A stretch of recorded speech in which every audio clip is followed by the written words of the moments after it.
So, no, I wouldn't say I have a passion for HR. Welcome back to Human Resources for the People. It's a human capital revolution. Today we're going to be talking about Bernie Sanders' proposed 32-hour work week act and some things that you might not know about the act itself, because there are things that I feel like are not being covered in the media just quite explicitly. We're going to go on the background of the act itself, and then my reaction to it and what we think the results might be.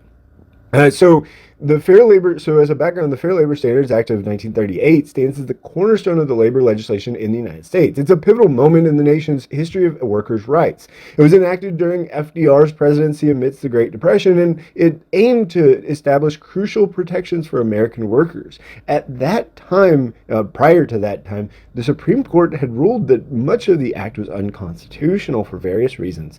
Among its key provisions, the act introduced the federal minimum wage, which did at 25 cents per hour, now 7 and a quarter, set up child labor, and then regulations about overtime pay. That's what we're talking about today. That's where overtime came in. It created a 40-hour work week. By setting these standards, the FLSA sought to ensure that workers received fair compensation for their labor and were shielded from exploitation.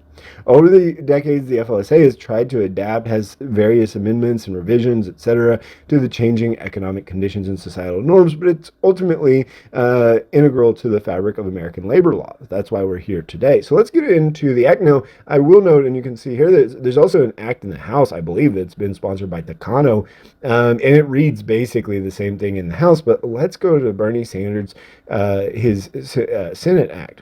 So this bill is about amending the Fair Labor Standards Act of 1938, reducing 40 hours to 32.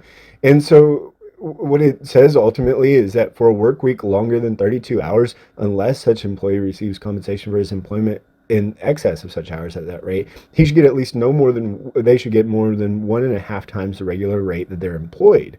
But if they work longer than 8 hours, and this is important that, again, I don't feel like it's being covered, if they work longer than 8 hours, but no longer than 12, then in a day, then it should be 1.5 times. So there are some states, California comes to mind, for example, I believe, where if you work longer than an 8 hour day, I believe the language in California is if you work longer than your standard work day. It's not quite 8 hours. I can't remember exactly, but ultimately it says if you work longer than a day, and 8 hours, then you get time and a half on that day, even if you're under 32 hours for the week.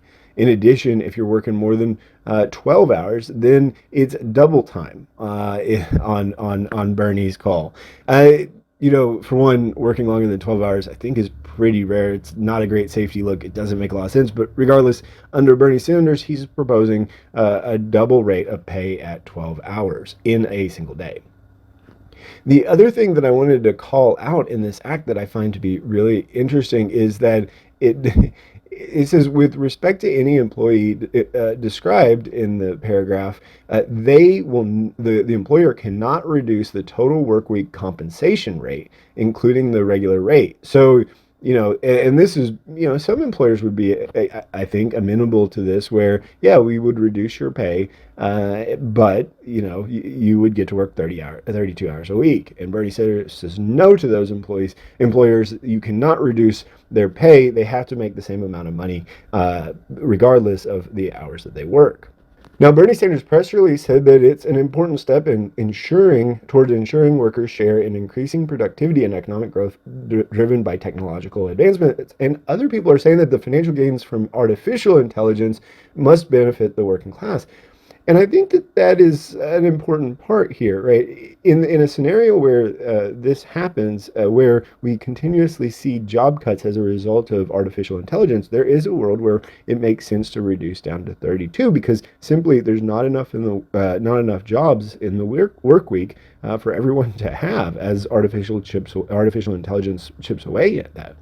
I would say that if that's the argument, if the concern is whether or not there will be enough jobs in the future, then I think that discussions surrounding immigration must happen, because if there are not going to be enough jobs, then it is going to be a tight issue for many American workers who are, going to have a problem in the future finding work.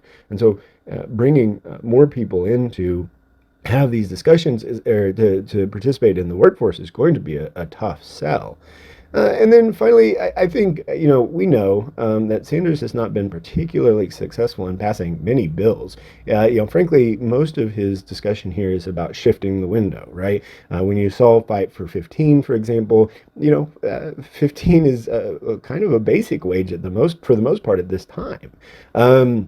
And as a result, if by shifting this window to 32, he might get to 36, something of that nature, and that might be where we're going anyway towards remote work and increased job losses as a result of artificial intelligence.